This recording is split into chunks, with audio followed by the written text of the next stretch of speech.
Everyone, it's Peter Kerr from Daydream Nation, and I've got my friend Reed Little from the Contrarians. How are you today, Reed? I'm doing great, Peter. Great to see you. Thank you for inviting me as always. Absolutely.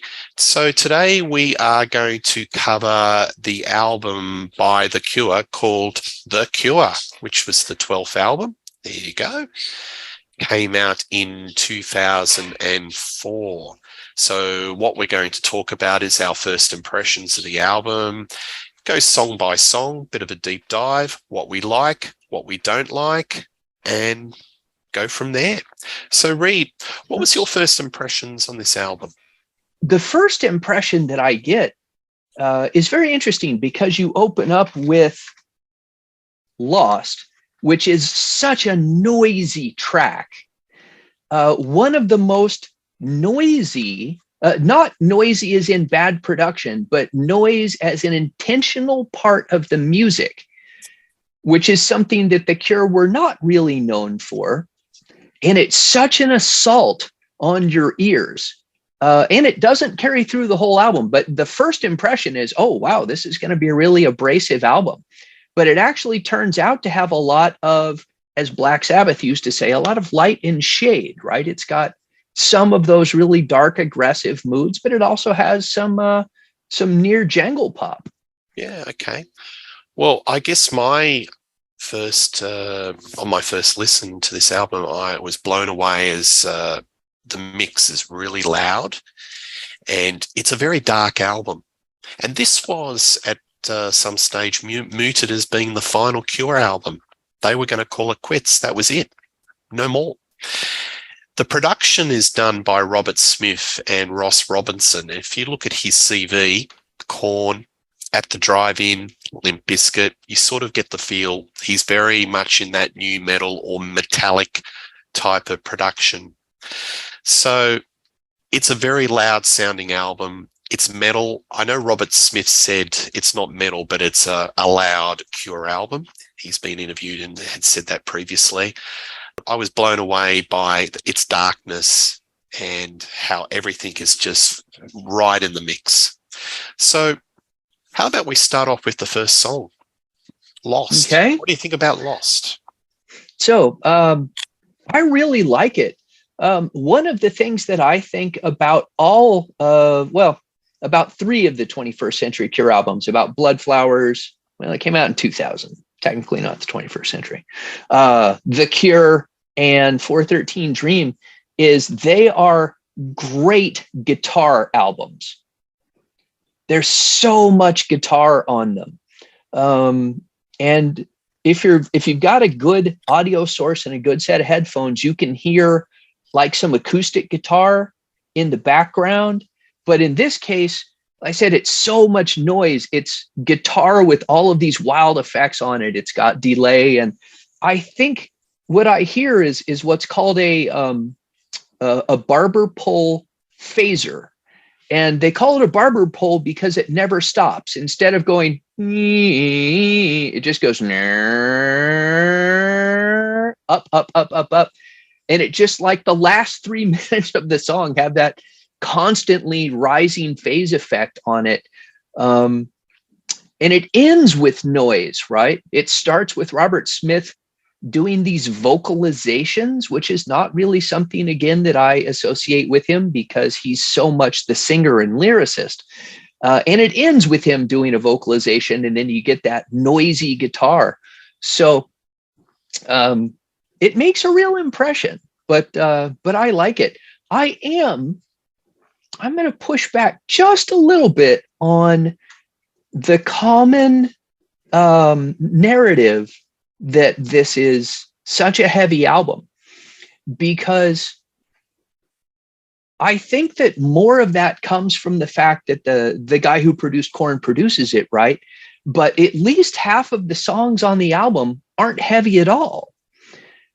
Now, they still have that same, I mean, it's a 21st century album. You're going to get that compressed to the max, everything pushed up as close to the red line as you can get, very loud production.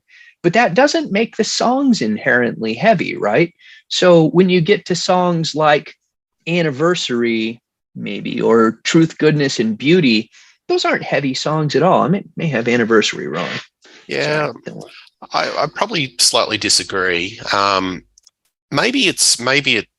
mean, there are some songs on the album that are not totally and utterly heavy, but the songs that are heavy do leave an impression. And when you finish listening to this CD, you go, wow, that's the impression. I think this is a cracking opening track. I love the lyrics. I can't find myself in the head of this stranger in love. And Robert Smith's vocals are very pushed forward in the mix. When he has conviction in the material, his vocals become more strident and confident. At the same time, he believes in the material, in what he's talking about. You know, it goes through the usual Cure. There's a Cure universe of lyrics. Right. Who am I? My identity. I mean, if you look at his past albums, it's all about, like his pornography, blurred faces. You look at all the other sort of album covers, they're always blurred. It relates to him. Who am I? There's not a clear identity. Where do I face in this world? Always issues about love and romance, love that has been lost, love that has been won. This is definitely, it talks about his partner. Why did she run away? He was living his life in somebody else, and she left him, and now he's just completely isolated, and there's just this full-on despair. So, and he's kind of detached from everything. I think this song, in a roundabout way, is a bit of a throwback to his earlier works, artistically, sonically.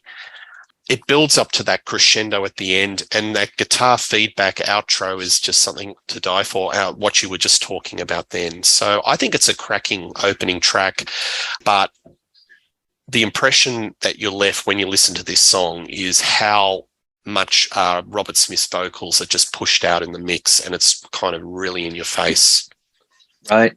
I once read a review of a different album now, but it was still about The Cure, where the guy said The Cure is 30% music, or 30% music and 70% lyrics. Robert Smith's lyrics are vital to the band.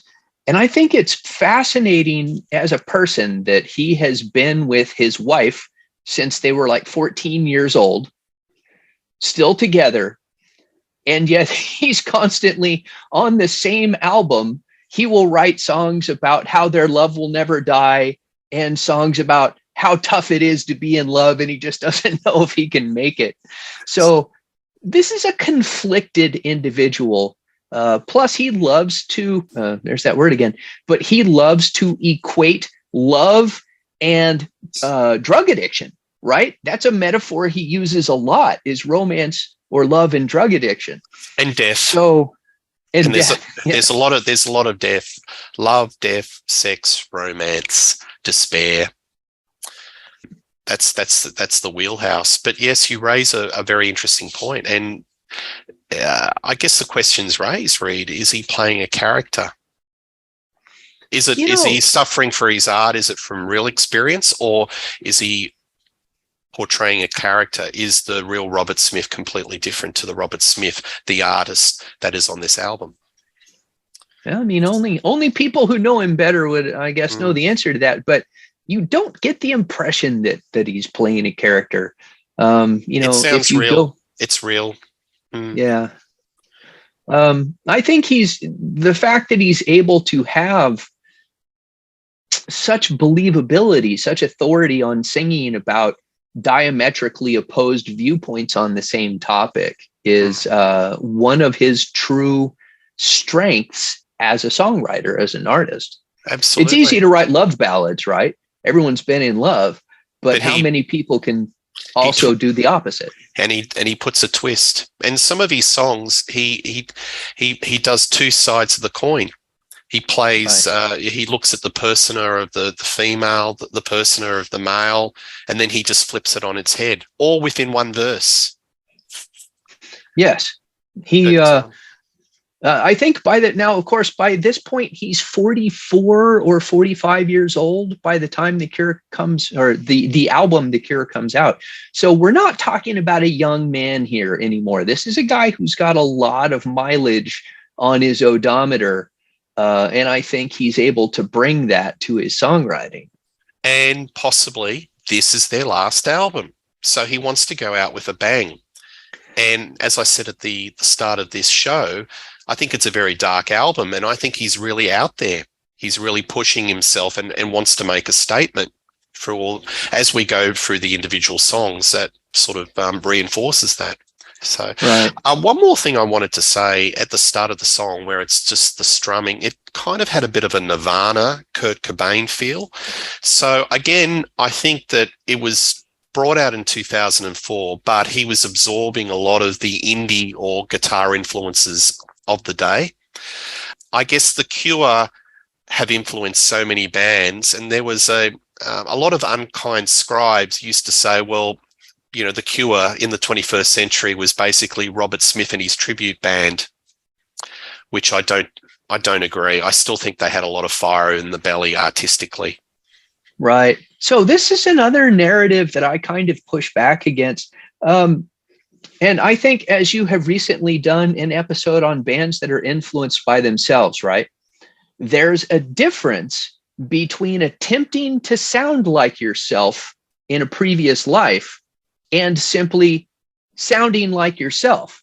You know, very few artists can sound like anything. They're going to sound like who and what they are, influenced by their particular circumstances when they make that album. So there's a difference between, to me, Robert Smith doing the album The Cure and sounding like Robert Smith. I don't think he went into the studio and said, I want this song to sound like Disintegration, and I want this song to sound like it came from The Head on the Door. You know, it's about the intent. It's honesty versus attempting to capture past glories. Well, it could be a state of emotion, because I think what he feels comes out in his music. And I don't think this sounds like a very happy album.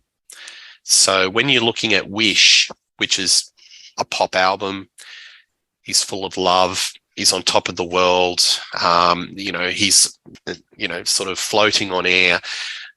This is not that type of album. It's completely dark. And as I said, I think it's a little bit of an up yours, maybe.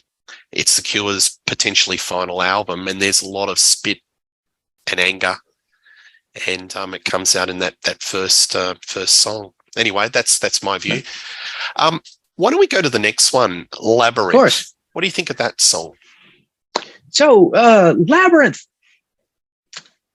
I was reading online. Let me make a meta comment that Robert Smith said the producer produced his version of this album with only the darkest tracks, and that Robert Smith then reordered his own version of the album and said, no, we're going to go with this order. So it was apparently Robert Smith's decision to put Labyrinth next to Lost.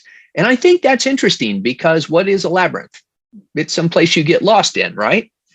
But even more than that, I think that sonically, these songs are very similar. In fact, they're the two most similar songs on the album. They open the album.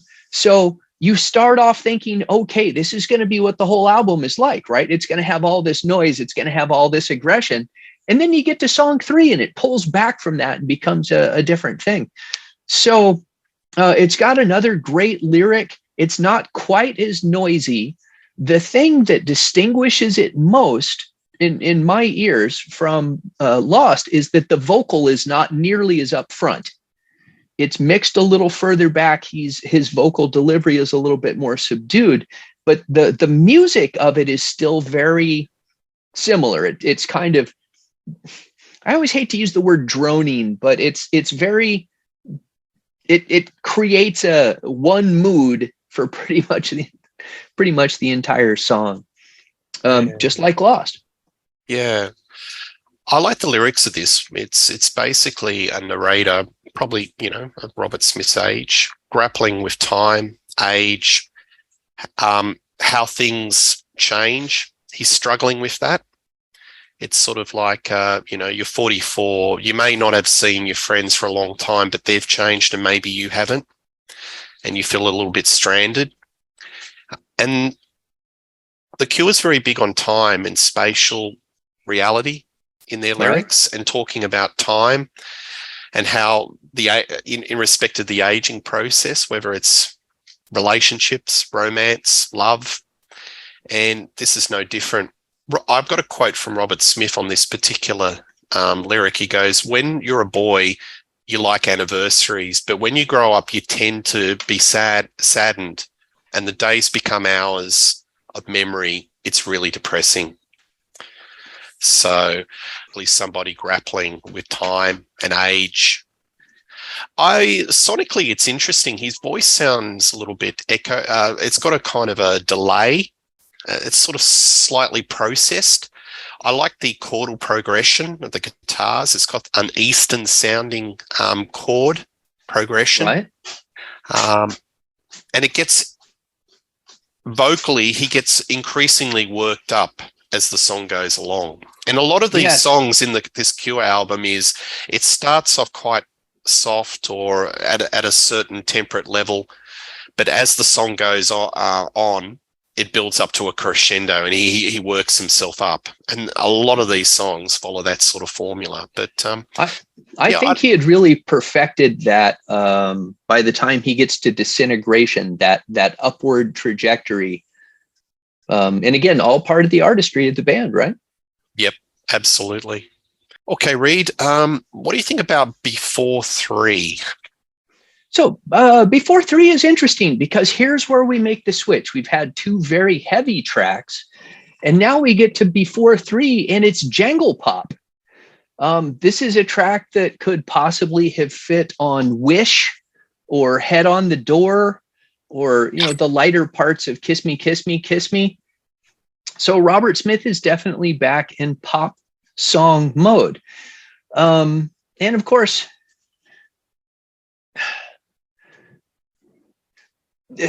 he does a thing on this album that I don't care for, which is he does a lot of these non-verbal vocalizations. Like he opens up with this kind of screechy inhale, and I don't particularly care for that. I wish he would just sing. Yeah, but it kind of annoys me. But on the whole, I think it's a pretty good song. And as Smith pop, I will take this over Friday I'm in Love any day. Right. I think it's an upbeat, it's got upbeat melodies, Reed, but if you look at the lyrics, there's a lot of melancholy. So he's reminiscing about the happiest day of his life, but he realizes it's gone. It's like looking back at a time he had with a lover or a girlfriend or a partner, and it's gone. So even though it's a bit of a Trojan horse, upbeat melodies, but you look at the lyrics, it's Robert Smith dark. There's a wall or a wave of sound that pulsates and sort of covers over the whole song. And there's a lot of exuberance in the playing of the band. They're really going for it. Right. I like the song a lot, but lyrically, it's still got that Robert Smith dark. It's not totally happy, shiny. There's darkness because there's a lot of his regret. Right. One of my favorite things about mature Robert Smith, about post-Disintegration Robert Smith, is that he learned to be melancholy rather than, what's a good word? Sentimental. No, I was thinking, if you go back to Pornography, now it was a very long time ago, but the lyrics are not just dark, they're brutal, right? They're violent. And those have mellowed to where he's able to express even some similar sentiments, but in a much less harsh way. They leave you wistful, not sad. Yeah, well, there's a lot. We'll get to this song shortly, but like Us or Them, there's a lot of piss and vinegar in his lyrics on that song. So he's still got that violent type lyric, but we'll talk about that when we get to it. But all right, The End of the World, which was a single off the album. Right. What do you think of this one? It's okay. You know, I'm never, well, I shouldn't say I'm never sure why they make songs singles. Sometimes you know why they make a song a single. They may have thought this was the most accessible song. It's nearly a ballad, not quite, but I guess I don't have a lot of deep things to say about this one. I like it. It's like one of the more benign tracks off of Disintegration, like maybe a Pictures of You or something like that. So it's a little mellower. It's a little more ballad of style. It's got a softer vocal delivery, but it's not one of my favorite tracks on the album. I really appreciate the harder edged tracks on this album more than the poppy ones. I think lyrically it's really interesting. It's a case study of a relationship that have fallen out of love and are together probably by convenience, and together. And there's the push and pull of the different perspectives in this relationship. So even though musically it may not be as interesting as the other songs on the album, lyrically it's really interesting. So maybe it falls into that 70-30% thing that you're talking about. 70% Right. lyrics are interesting, 30% is just subservient to the lyrics. And I wrote down here, music and lyrics are very important with this band. Cure, they are integral to, they're both part of the package. Right. So, and this illustrates. So, anyway, I like this song a lot. I think it's interesting. Okay. Anniversary. Once again, this is a track that I'm going to say this is more. There are several tracks on this album that I think were Disintegration-esque. So the fact that this one opens with drone and synthesizers definitely goes back to that more stately, more funereal feel of the tracks on Disintegration. So once again, you get Robert Smith delivering his lyrics in a much more relaxed style. We're going to get back to shouty later in the album, but for this song, he's emoting more than he is attacking, which I always appreciate. Interesting. I wrote down here Brian Eno. Got a Brian Eno, maybe Tangerine Dream vibe about this. I can see that with the drone and synth. Yeah. Yeah, it's something a little bit off kilter, whether it's the keyboards or the organ. It's got unusual instrumentation. I wrote down here best song on the album. I love it. Played it Really? quite a few times in the last couple of weeks. Love it. It's deep, emotional, very melancholy. Again, it's about regret. A relationship that he broke off with a person that didn't give it all to him, maybe held back secrets. And he looks back on the anniversary and thinks, I made a mistake. So a lot of these lyrics are relatable just to real life relationships. And I think that's why they're such an enduring band, because if you go beyond the music and the imagery, there's a lot of lyrics that are just common relationship type perspectives. But it paints an oral picture of sadness and regret, and there's a lot of regret on this album, especially in that relationship. What does his wife think about all of these songs? That's why I go back. Is he playing a character? Right. You know, I mean, I'm sure every relationship has ups and downs. I would like to think that my marriage does not have downs nearly as down as he presents in his music.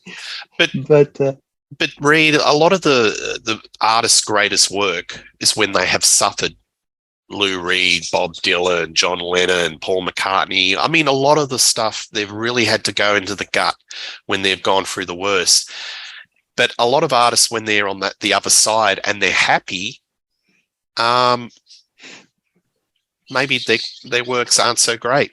What do they have to talk about? Do they have to put on a character? But this guy, based on his personal life and what we see, we don't know the inner mechanisms, can go into the pit and bring out all this angst. Right. So There's an old saying that says something about him. there, I can't remember who said this, but there's an old saying that every happy family is the same, but every unhappy family is unhappy in their own way. So I think that may apply to Mr. Smith and his band. If you don't mind, put up the CD cover. I've got a little story about this one too. So this Okay. is a really off-kilter looking album cover. So he basically asked a couple of his nieces or nephews to do some drawings. Let's see here. And the best drawings, he put a collage together. But even like it's supposed to be child drawings, it's kind of off kilter. It's a bit angsty.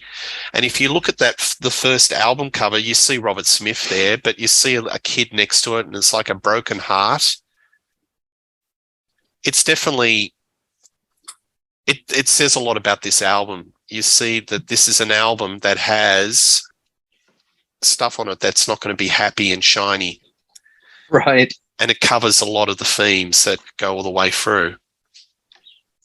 I will say, in general, I don't think that the Cure have particularly awesome album covers, but this one is definitely striking.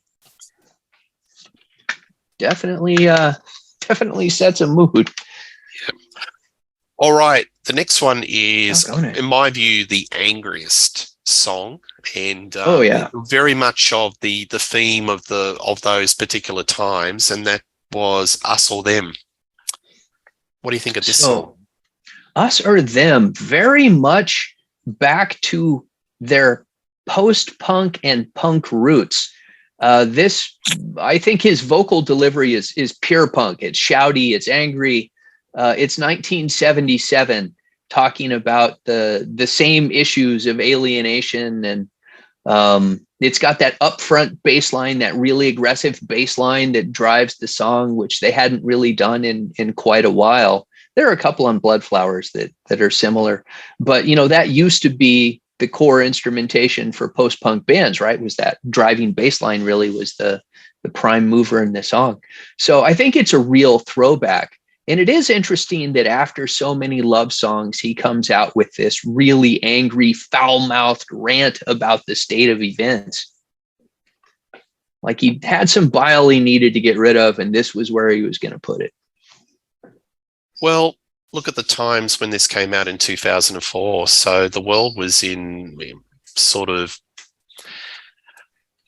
it was sort of blighted by terrorism. I think this is his comment on society at that particular time. Intolerance, bigotry. So the first verse is probably about maybe governments overstepping the mark in regards to overseeing and telling what society should do. And then the second verse is basically a pot shot at religions, us or them. What religion is better than the other? No, I do not want you anywhere near me. Get your world out of my head. So he's basically just sort of saying, there shouldn't be any religious intolerance between whether it's Muslim, Christian, Buddhism, etc., etc. So I think it's very much a theme of those times post 9/11, and when a lot of the governments around the world were definitely tightening up security, an ongoing debate about people's civil rights and the intolerance between religions. So a lot of social commentary, but the way he attacks the lyrics, it's a lot of spit and bile. And as you would say earlier in the show, violent lyrics. This is the most violent lyrics I think he's put out for a long time. Yes. And this song isn't even really a throwback in my mind to anything specifically in the Cure's catalog. It's just a throwback to 1977, which I don't even know if they were a band yet. They may have been the Easy Cure already. Yep. Maybe not. Yeah. All right. Alt End, which was another single. Okay. I did not know this was a single. Yeah. So actually, I find Alt End, this album has a lot of pairings on it. And to me, Alt End is very much a pairing with Us or Them. It explores similar themes. It's a similar kind of post-punky song, but as with the other pairings on the album, what he's changed is his vocal delivery. He's no longer doing the angry shouting. It's much more of a mature. So it's like you get the young, angry Robert Smith, and then immediately after you get slightly more mature Robert Smith, but really talking about the same things. And since that was Smith apparently putting the track listing together, I can only think that he did that on purpose because he wanted to contrast these two points of view. Okay. I think this is a farewell song. So, as I said earlier, I think this was going to be the last album, and in a way, he is addressing this as to his fans and to the industry. This is it. So the lyrics go, "It's only that it's over and done for me. It's already been and gone. I am so in love with you. I am." I got that confused. I'll edit that out. But it's only that it's over and done for me. It's already been and gone. So Blood Flowers was supposed to be the last album. They did one more. This was going to be the last album. And to me, it's a little bit of a farewell song. If you look at the film clip, it looks very much in that Tim Burton world. Right. Slightly Alice in Wonderland, which seems a little bit at odds with the lyrical content. But I think his vocals sound much more Robert Smith as we would have heard it. And it's definitely a contrast with the us or them, that the lyric, his vocal delivery is much more mellow compared to the spit and vinegar of the previous track. Yeah, and you have to say at this point in Robert Smith's career, he has nearly signed off multiple times, and yet he never does. So that's like a consistent theme of The Cure. Is you get the impression that it's a centrifuge. It's going around, and if it starts to get off axis a little bit, it may just explode. And he always seems like he's on the verge, but he never quite gets there. He always decides at the last minute, well, maybe not yet. And another album's going to come out. So that's been confirmed in the press. So they ain't done yet. They're going to put out some more. So, all right. This one, I don't know what's going on. What do you think? All right. So now the last, let's see here. So we have, this is track 9. For the next 3, I don't really have a lot of deep things to say about these. So I'm going to let you take it on this one. What did you like about I Don't Know What's Going On? I think it's direct. It's got very straightforward lyrics. It's probably his most straightforward lyrics on the whole album. I am so in love with you. I am disturbed by you. I think it's probably the bastard child of Friday and I'm in Love. It's Cure as a pop band. Okay. Perhaps more amplified with this particular band that recorded this album. It's direct, but I like it. All right. Next one is Taking Off, which was another single. So wow. I'm kind of shocked that they had so many singles from this album. I guess maybe they were singles in Europe. I mean, Big in Spain. If you look up their chart tracking, the last couple of albums went to number 1 in Spain, and big in Europe, big in Italy. In UK, they sort of petered off. They were in the lower reaches of the charts, and likewise in US, because the peak with US was clearly that Disintegration and Kiss Me era. But when it came into the 21st century, it sort of petered off. Now, I do notice that I kind of feel like on the last, this album and on 413 Dream, they are still very much influenced, as you say, by American late 90s alt rock. There's still very much that alt rock sound to a lot of these songs, which I think is interesting that he had incorporated those elements so much into his music. Influenced by the influences, maybe, Reed. Yeah, well, I know that especially during Disintegration and Wish, they were more popular in the US than they were at home. And they did a bunch of touring, and they had to have been exposed to, now at that time it would have been, grunge and those bands. But he kept those influences with him for a long time. So he must have liked what he heard. Yeah, well, there were a lot of bands that were certainly borrowing on The Cure at that particular time. One band that comes to mind was The Horrors, which was a perfect blend of The Cure and Jesus and the Mary Chain. So there are a lot of bands that were certainly tapping into their soundscape and being quite successful. But yeah, look, an interesting point. Were they influenced by those that had been influenced? I've never even heard of The Horrors. Now we need to check that out. All right. Big in the UK. Worth seeing. Yeah. Okay. Taking Off. What about that one? It's an upbeat song. It's got major chord melodies. It's not minor. It's jangly. It's sort of rock pop. Tomorrow I Will Start Again, Pick Myself Up Again. It's kind of a positive, living for the moment. Tomorrow is a new page. So he's a lot of his lyrics are very much living in the moment, right here, right now. Defer all the, some of his lyrics, he sort of, anything that's tomorrow is tomorrow. Let's live for now. It's got a nice piano melody underpinning the guitar lines. And this was the final keyboard album, because if you go into the 413, no more keyboards. Right. So this was the last album that had keyboards. It's got that giddiness of being in the moment, in time, with a lover, with a partner. So, yep, it's sort of a little bit of a relative of Friday, I'm in Love. I don't mind it at all. So with all the darkness of this album, there are some flashes of sunlight, and this is one of those ones. Right. Although interesting that he chose to put it towards the end of the album. So where it's placed, it doesn't really break up the mood of the rest of it, right?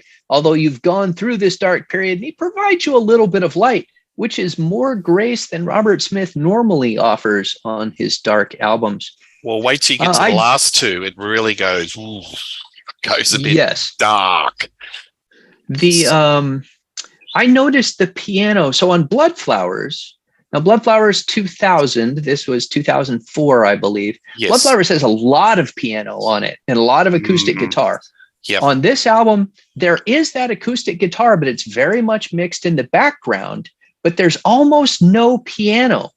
So the difference Roger in the O'Donnell instrumentation, yeah, it's really striking. Yeah, and I guess we should just do a quick shout out of the band that was playing on this. You had Perry Beaumonte on guitar, Simon Gallup on bass, who's his long-standing bass player, Jason Cooper on drums, and reading a lot of social media. I've been sort of integrating myself in a lot of these Cure fan pages. He cops a lot of flack. Which Jason, one? The drummer? Jason Cooper. Yeah, says he's not he's been in the band since Wild Mood Swings, but they said he's not Boris Williams or Lol Tolhurst, and his sort of way he plays is not right for the band. So I actually reached out to a colleague of ours, Peter Jones, drummer expert, and I said, can you listen to, Jason Cooper and tell me what you think? He's never heard of Jason Cooper, or he's not a fan of the Cure. So he listened to a couple of drum tracks, and he said that Jason is a strong pocket first player. He has a great sense of time and doesn't overplay. Servant of the material and focus on a great groove. Not overly flashy, very tight and controlled, perfect for the pop sensibilities of the Cure. And I tend to agree. So, but yeah. Well, I notice drummers so rarely, and certainly his parts did not stand out to me. Generally, it's actually preferable to me for the drums to not be the thing that gets my attention. I do know their guitar player, and this was his last album, I presume he's the one adding all of the noise parts, which I like. I would not have liked it if it was a constant thing, but I like their experimentation with that style on this album. I think that adds a new element to it. Yeah, but I was quite shocked. Like a lot of the posts just talking about this lineup, and everyone was just dissing about the drummer Jason, and saying that he can't play, he's not right with the band, he's behind the beat. But to me, I'm not a drummer, and I said to Pete Jones, he has a very Britpop feel, and I could imagine him drumming behind Blur or Oasis. He's got that sort of, yeah, as Pete said, a bit of a groove, and he is right for the sensibilities of this band. But if you listen to a lot of the drumming on the earlier albums, very tribal, very metronomic, very non-flashic and basic. So maybe Jason, in even what he does in the confines of the songs, which is not flashy, may have been a step up in regards to comparative to the primal tribal drums of the earlier drummers. But anyway, a lot of criticism. Perhaps people are simply taking out the wrong thing on the wrong guy. Because I know in earlier Kerr albums, especially around The Top or Pornography, he was very much going for that Susie and the Banshees drum and bass led music. And if people are still expecting that, that's no longer the style of music that they're getting, which is hardly the drummer's fault. They're just, not doing that. And I may be projecting, but not at all. But I think Jason does have a very distinctive snare sound on every track, comparative to the other drummers, as you said, that have that very bassy, tribal sound. But like I said, once a narrative gets going on something, everybody absorbs this narrative and just keeps pushing it, and it takes on a life of its own. So it's sometimes difficult to separate that from what you hear, which is why I love to go into an album never having heard what the narrative about it is. So you can form your own opinion. Absolutely. But he's been with the band, and he's still in the lineup. So. See, because he's not on the next album, though, right? He didn't play on 413 Dream. He did. Indeed, he did. Did he? Yes, he did. Okay. Yeah, absolutely. All right. All right. So, Never. What do you think of that song? Well, I like it, but I can't remember much about it. So I'm going to let you tell us. Over to me. Never. All right. No worries. Bass. Starts off bass, tribal drum fills, what we've just been talking about drumming. Then come in the chiming guitars. Smith's vocals are up front again, very much like the first two songs on the album. I think it's almost hard rock. I hear a little bit of Zeppelin, and I was thinking to myself, I'm hearing Zeppelin, but that is probably accidental. Because I don't think Zeppelin and those type of bands were ever in Robert Smith's wheelhouse, but it comes out Zeppelin. The lyrics are really interesting. So it does it from the female perspective in the chorus, in the verse, male perspective, and then there's a resolve. So the female perspective is she wants so much to please me. She always does it right all day and night. Then the male perspective, I'm trying to be the one for her, trying to be in love. Then it goes, she will never be the one for me. We will never be in touch. And then the resolve, I will never be the one for her. So it's one of those songs where it has one person's perspective, the other person's perspective, there's push and pull, and then there's a resolve at the end. And that's why he's such a clever songwriter. Even though lyrically it looks pretty basic and he's repeating the same sort of lyrics, but he just does these subtle changes of the words, switches over the perspective between the narrator and the other person, and it has a resolve at the end, and it just makes it a really interesting song.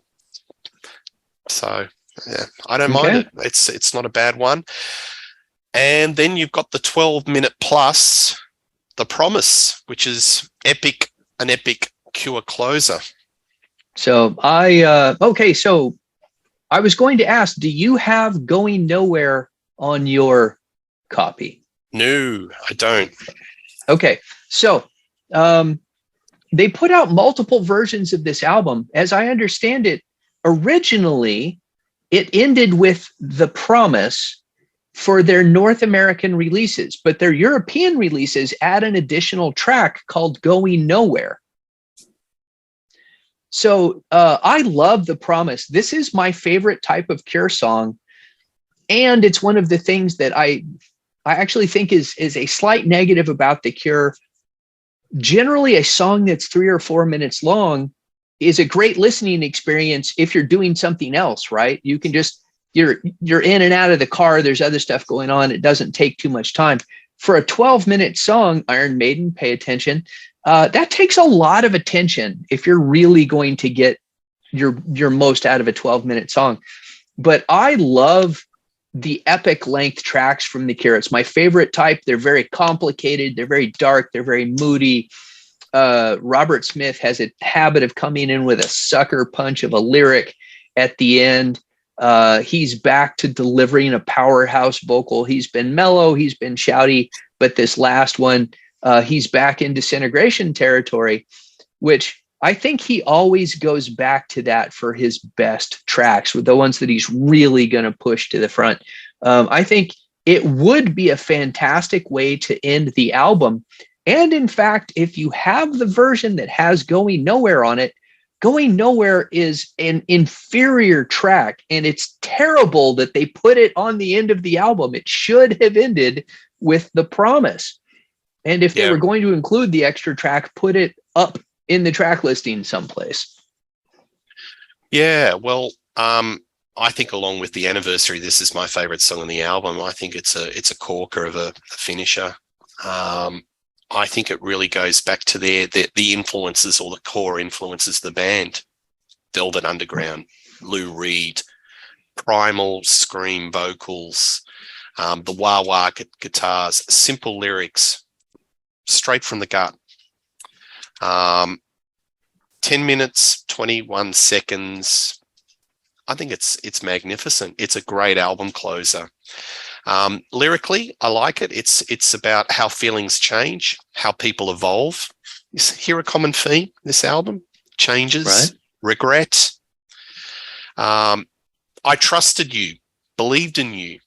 You promised me love will save. All I wanted, and I still waited. So it's not a happy album closer. It's not a happy chappy at the end. It's despair. But no, I think this really goes back to their core influences when they were, started in 1977. I know they were in the 78, or I know they were influenced about punk, but going back even further, Iggy, Lou Reed, the Velvet Underground. I can imagine Velvet Underground doing something like this. I think it's a great album closer. Lyrically, yeah, I don't think that Velvet's ever came anywhere close to that musically. But I agree. For me, Lost and The Promise are the best tracks on the album. And the fact that it bookends the album, really, those are what you remember, right? When you remember the first song when you put in an album, and you remember the last song when you take it off. So I love it when a band puts their strongest song as the last song. Yeah. Now, I will just say on Going Nowhere that they add. So Going Nowhere, once again, is a very Disintegration-esque song. It's mellow, it's lethargic, and it opens up with chimes. So Disintegration starts with chimes, right? So you have the last track on the album opening with chimes, which is frankly just a little bit too on the nose as a callback to Disintegration. But then even more interestingly, when we eventually get around to talking 413 Dream, the first track on 413 Dream opens with chimes. So it does provide an interesting continuity between the album The Cure and the album 413 Dream, although I have to presume that was not intentional at this point. Yeah, I don't think it is. I just think it's in the moment, how he was feeling, And that just felt right to use that sort of instrumentation. But I will take you to task. There's definitely Velvet Underground in that song, instrumentation. But anyway, that's Critics Corner. Thank you for that, Reed. That was a very in-depth, blow-by-blow description of the album. Is it a thumbs up or a thumbs down? Definitely thumbs up. I think it's a thumbs up, and I really would rank this very high in their discography. And as we go along, I actually like it better than 413 Dream because it is a more aggressive album. But that's a mood thing. If I'm not feeling as angry and aggressive, I'll listen to 413 Dream in preference. But normally, it may even sneak into my top 4 or 5. I think so. I think it's my top 4 or 5. Whether it's better than, I don't know. I think it's definitely top 5. Thanks, Reed. Please like and subscribe to Rock Daydream Nation. Tell us what you think about this album, good, bad, or indifferent. Maybe you disagreed with some of the views, but as I said, it's just our views. Everyone's got their own perspective, and you hear what you hear, and you like what you like. So Reed and I will probably cover another Cure albums very shortly. See ya. Bye.